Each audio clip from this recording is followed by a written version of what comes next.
Baik, bismillahirrahmanirrahim. Assalamualaikum warahmatullahi wabarakatuh. Alhamdulillahirabbil alamin, wassalatu wassalamu ala asyrafil anbiya'i wal mursalin wa ala alihi wa sahbihi ajma'in. Puji syukur kita panjatkan kehadiran Allah Subhanahu wa taala yang telah memberikan nikmat kesehatan, nikmat kesempatan sehingga saya dapat mengikuti ujian akhir semester ini. Salam beserta salam tidak lupa pula kita sanjung sajikan atas pangkuan Nabi besar Muhammad SAW yang telah membawa kita dari alam jahiliyah ke alam yang ilmu berpengetahuan seperti yang kita rasakan pada saat ini. Baik, pada kesempatan pada kali ini saya akan menjawab pertanyaan ujian akhir semester. Yang pertanyaannya itu adalah disuruh analisis paradigma komunikasi pembangunan, yang dimana kita harus analisis penyebabnya menggunakan dua paradigma komunikasi pembangunan yang berbeda. Kemudian cari penyebabnya dan juga kelebihan dan juga kekurangannya. Jadi masing-masing di dua paradigma itu ada penyebabnya, ada kelebihannya dan juga ada kekurangannya. Baik, yang pertama itu ada analisis paradigma komunikasi pembangunan, kasus kantong plastik. Jadi pada kegagalan program ini bukan semata-mata karena masyarakat tidak peduli, melainkan akibat perbedaan asumsi ontologis dalam penerapan paradigma komunikasi. Yang pertama itu ada paradigma modernisasi atau dominan atau top down istilahnya. Jadi untuk asumsinya itu pembangunannya ini bersifat linear. Komunikasi yang digunakan adalah komunikasi satu arah dari pemerintah ke masyarakat melalui media-media massa untuk mengubah perilaku. Itu asumsinya. Kemudian ada penyebab kegagalan. Kegagalannya itu adalah program ini itu hanya berhasil membangun kesadaran saja, tetapi tidak dengan perilaku. Terjadi kesenjangan pengetahuan, sikap praktik karena mengabaikan faktor kebiasaan. Kemudian ada kelebihannya. Kelebihannya ini sangat efisien dan cepat dalam menjangkau audiens yang sangat luas. Kelemahannya itu bersifat elitis, yaitu mengabaikan konteks struktural. Kayak misal harga plastik itu murah, jadi kan kayak diabaikan ya gitu, kayak dianggap sepele gitu istilahnya. Jadi kayak harga plastik itu murah, regulasinya itu lemah, dan juga minimalkan ruang untuk adanya umpan balik. Tadi yang pertama sudah paradigma modernisasi. Kemudian yang kedua itu ada paradigma partisipasi atau pemberdayaan. Ini sama juga, ada asumsi, ada kegagalan, dan juga ada kelebihan dan juga kekurangannya. Asumsinya itu pada paradigma paradigma partisipasif ini, asumsinya itu komunikasinya itu hanya bersifat dialogis dan dua arah saja. Masyarakat adalah subjek aktif dan melibatkan dalam mendefinisi masalah serta mendapatkan solusi. Penyebab kegagalannya itu adalah pesan yang diseragamkannya itu secara nasional tanpa melihat konteks lokal. Kemudian tidak melibatkan komunitas-komunitas seperti RT, RW, dan lain-lain. Kemudian kelebihannya itu adalah menciptakan rasa kepemilikan, sehingga perubahan perilaku ini lebih mendapatkan berkelanjutan. Kemudian ada kelemahan. Kelemahannya itu prosesnya itu lambat, memakan sumber daya dan juga susah untuk diseragamkan untuk kebijakan skala nasional. Mungkin menurut itu saja bagi saya. Baik, terima kasih. Assalamualaikum warahmatullahi wabarakatuh. Baik, di sini saya akan menjawab soal nomor 3, yaitu evaluasi teori komunikasi pembangunan yang paling efektif untuk Indonesia. Jadi menurut saya, jadi ada 4 pendekatan utama, yaitu modernisasi, difusi inovasi atau Rogers, partisipasi Freire, dan pemberdayaan masyarakat. Memiliki konteks keberhasilan yang berbeda. Dan menurut dari argumen saya, yaitu pendekatan pemberdayaan masyarakat yang diperkuat unsur difusi inovasi melalui opini leader atau bukan pemberdayaan murni tanpa struktur adalah yang paling realistis diterapkan di Indonesia saat ini. dengan 3 alasan akademik. Yang pertama, secara sosiologis Indonesia adalah masyarakat kolektivistik dengan modal sosial gotong royong yang kuat atau purna atau sosial kapital teori 1993. Meski berasal dari konteks Italia, konsep relevan diaplikasikan pada struktur komunitas Indonesia. Model difusi inovasi Rogers tahun 2003 menunjukkan bahwa adopsi inovasi sangat dipengaruhi oleh opinion leaders. Di Indonesia ini bisa berupa tokoh agama, kepala desa, atau ketua RT yang mempercepat proses adopsi lebih efektif dibanding kampanye media massa semata. Dan yang kedua itu secara struktural. Undang-Undang Otonomi Daerah atau Undang-Undang Nomor 22 Tahun 1999 direvisi Undang-Undang Nomor 23 pada tahun 2014, memberi ruang desentralisasi yang justru cocok dengan filosofi partisipasi fair dan service. Keputusan pembangunan dapat dirancang berbasis musyawarah rencana pembangunan atau musrenbang di tingkat desa ataupun kelurahan. Yang ketiga, contoh empiris mendukung argumen ini, Program Nasional Pemberdayaan Masyarakat atau PNPM Mandiri Perdesaan tahun 2007 hingga 2014. Menggunakan pendekatan pemberdayaan di mana masyarakat sendiri mengusulkan, merencanakan, dan mengawasi proyek infrastruktur desa melalui musyawarah. Dengan fasilitator sebagai penghubung teknis, bukan pemilu penentu kebijakan, program ini tercatat berhasil meningkatkan partisipasi perempuan dan kelompok marginal dalam pengambilan keputusan membangun desa. World Bank PNPM Rural Impact Evaluation 2012. Contoh lain adalah program Kampung Iklim atau Proklim oleh KLHK yang menggabungkan edukasi atau unsur difusi dengan pembentukan kelompok kerja warga atau unsur pemberdayaan. Terbukti lebih bertahan lama dibandingkan kampanye top-down semata. Sebaliknya, pendekatan modernisasi murni atau top-down media massa saja terbukti lemah sebagaimana ditunjukkan pada kasus kantong plastik di atas, karena mengabaikan heterogenitas budaya dan struktur sosial Indonesia yang sangat plural.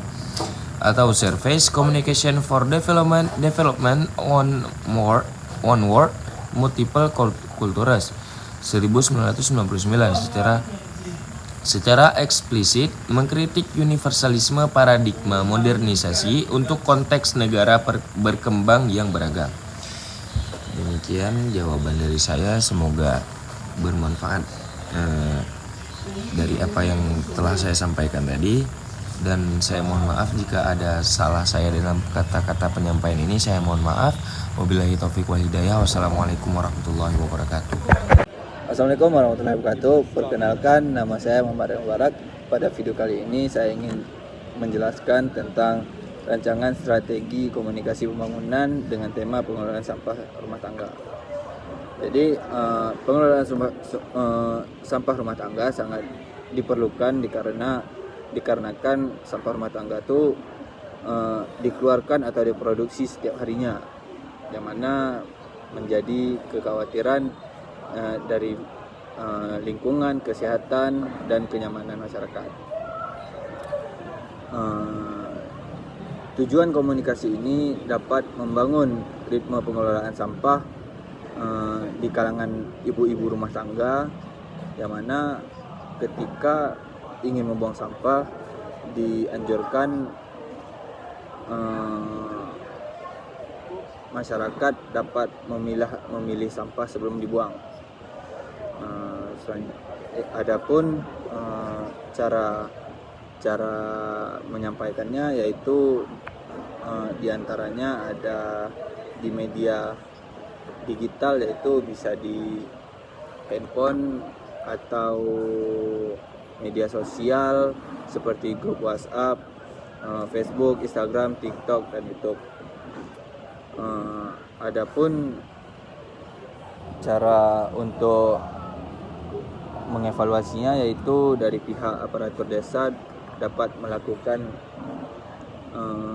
sosialisasi terlebih dahulu dalam tingkat awalnya sosialisasi terlebih dahulu bagaimana apa dampak ketika masyarakat dapat mengelola sampah, yaitu dan selanjutnya ada evaluasi itu dapat dilakukan oleh aparatur desa melihat bagaimana apakah sudah terjalankan program tersebut atau tidak.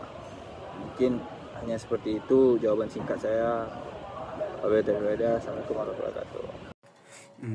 Bismillahirrahmanirrahim. Berikut saya akan melanjutkan pertanyaan nomor 7, analisis konflik dalam pembangunan proyek jalan nasional vs lahan pertanian. Yang pertama itu ada A, sumber konflik.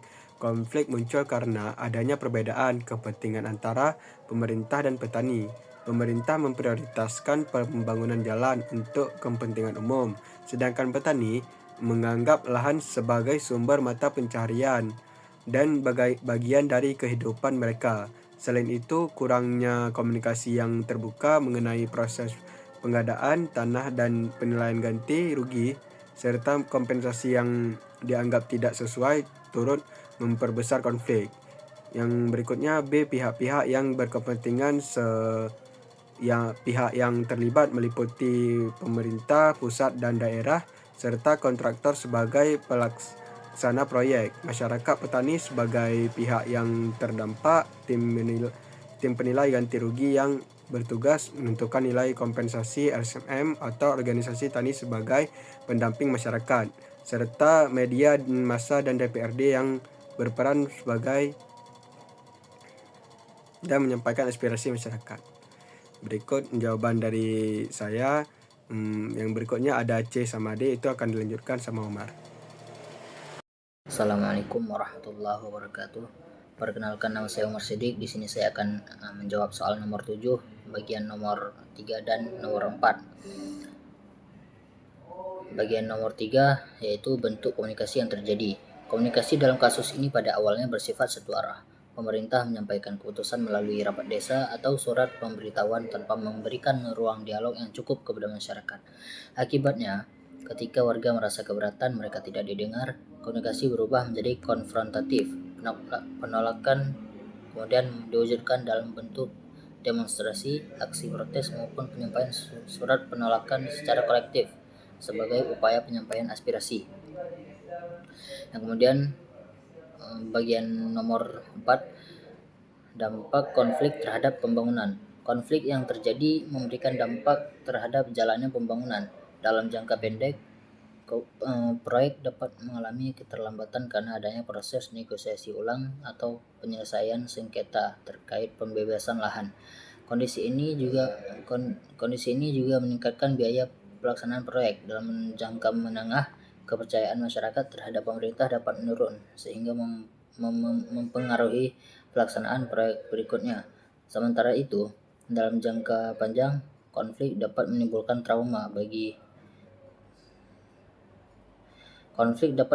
trauma sosial yang membuat masyarakat lebih berhati-hati atau bahkan menolak program pembangunan pemerintah di masa depan. Hanya itu saja. Assalamualaikum warahmatullahi wabarakatuh.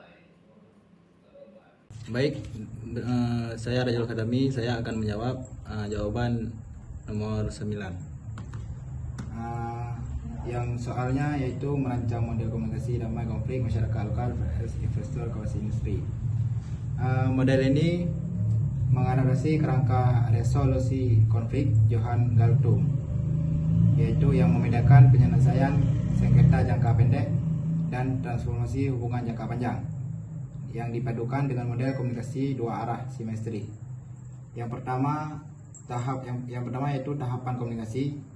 Ada beberapa tahap.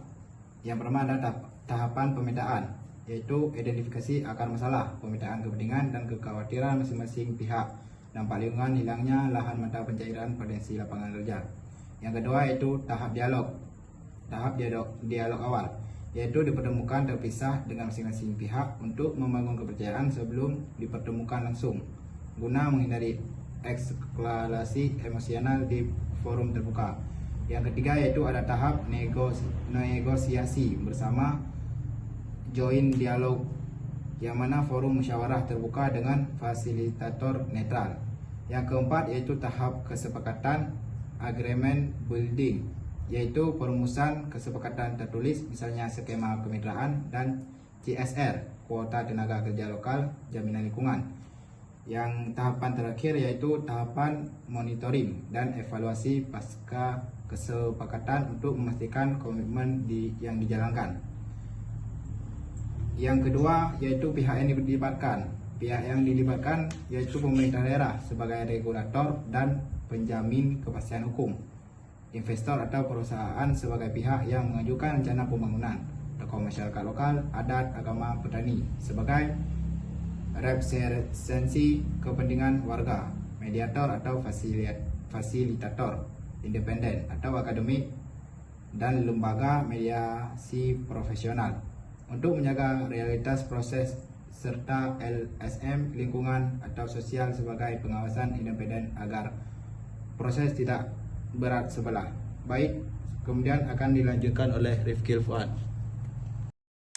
Baik, selanjutnya saya akan menjawab yang nomor 3, bentuk dialog. Kombinasi FGD untuk pengalian aspirasi mendalam, public hearing untuk transparansi keputusan kepada khalayak luas, dan negosiasi tertutup. Untuk isu sensitif seperti nilai kompensasi, mengikuti prinsip diploma multijalur yang menggabungkan jalur resmi pemerintah dengan jalur informal berbasis komunitas. Yang keempat, media komunikasi. Forum tatap muka sebagai media utama paling efektif membangun kepercayaan dalam konflik berbasis emosi dan sejarah lokal. Yang kelima, indikator keberhasilan proses perdamaian. Yang pertama ada indikator proses. Terlaksananya seluruh tahapan dialog tanpa insiden kekerasan atau kebutuhan komunikasi. Yang kedua, indikator hasil. Tercapainya kesepakatan tertulis yang disepakati dan ditandatangani kedua pihak. Yang ketiga, indikator dampak. Menurunnya intensitas proses pasca kesepakatan, terbentuknya mekanisme pengaduan yang berfungsi, serta keberlanjutan proyek industri berjalan tanpa resistensi berarti dalam periode mentoring. Sekian dari saya.